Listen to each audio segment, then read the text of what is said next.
Picture this.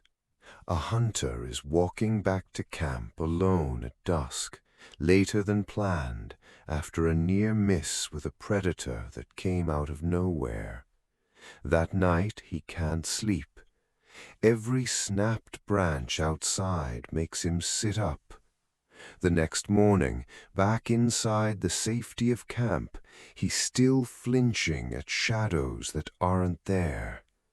Nobody around him has a word for what's happening to him, but every single person in that camp recognizes it instantly, because they've all felt some version of it themselves.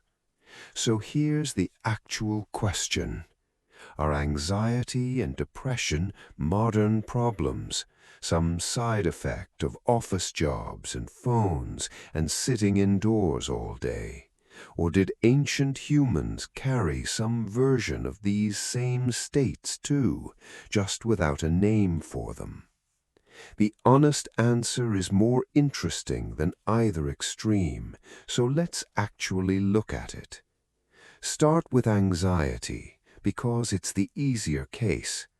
Imagine that same hunter a week later, fully safe, walking the exact same trail in daylight. A bush rustles. His whole body reacts before his brain even catches up, heart slamming, muscles locked, ready to run. It's just wind. It's always just wind, 99 times out of 100. But the one time it isn't wind, that reaction is the only thing standing between him and a dead man. That's the whole logic of anxiety in one scene, and it's the same logic behind an ordinary smoke detector. A detector that screams over burnt toast is annoying. A detector that stays silent during a real fire gets people killed. So it's built to go off too often, on purpose. Anxiety works exactly the same way, and it's ancient. Every animal with a nervous system worth mentioning, fish, birds, primates, all of them, carries some version of that same twitchy alarm. Depression is the harder case, and the honest answer here is genuinely split. Watch two monkeys fight over rank. One wins, one loses. The loser doesn't just walk away, he changes, hunching lower, eating less, avoiding eye contact, sitting apart from the group for days. Researchers studying primate have documented this exact pattern after a rank loss over and over across several species. One influential idea, sometimes called the rank theory of depression, argues that shutdown isn't just broken behavior, it's strategic. In a small group with a fixed pecking order, picking another fight right after a clear loss just gets you hurt worse. Backing off, staying low, and waiting is often the safer move.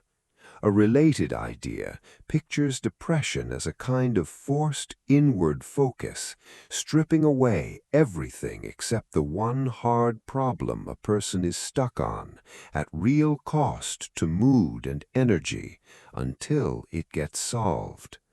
But plenty of researchers push back hard on both ideas, pointing out that severe, prolonged depression doesn't look strategic at all. It looks like a system getting stuck and staying stuck. Nobody studying this claims the question is closed. Here's what looks better supported, though. Picture one full day lived two ways. Ancient version, constant movement, hauling water, walking to forage, working alongside a dozen familiar faces from sunrise to sunset, sitting shoulder to shoulder at a fire every single night. Modern version, hours alone at a desk, most conversations happening through a screen, daylight barely touched, the walk from a chair to a couch. Researchers studying small-scale traditional societies today keep finding lower reported rates of depression than in industrialized populations. That comparison isn't clean. Distress gets described differently across cultures, and some communities talk about it in physical or spiritual terms a Western checklist would miss entirely. But the pattern holds up often enough that many researchers now call it a mismatch. Not that ancient life was easy, it clearly wasn't, but that several of the exact things that seem to protect against depression today, constant activity, constant company, daylight, weren't things ancient people had to go looking for. They were just what the day was made of. The evidence from the ground itself is necessarily indirect, since a mental state doesn't fossilize, but a few sites make the case anyway.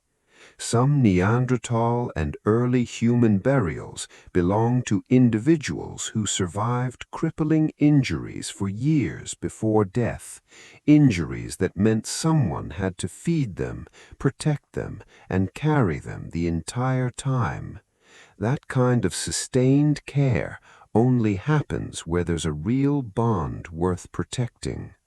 Some burial sites, Shanidar Cave among the most famous and still debated, have been read as evidence of deliberate mourning ritual. The exact interpretation is disputed. What isn't disputed is that grief, loss landing hard enough to change behavior, runs a very long way back. Put it together, and the picture isn't one clean story. Anxiety looks like old working machinery, a smoke detector built by a long history of real danger, one that now goes off constantly for reasons it was never built to handle. Phones instead of predators, deadlines instead of bad hunts. Depression is murkier, maybe part useful signal, maybe part vulnerability that shows up more easily once the old buffers get stripped away. And researchers are still actively fighting over exactly where that line sits. Either way, the capacity for fear, grief, and low mood is old. How often it tips into something crushing looks like it always depended on the shape of the world doing the tipping.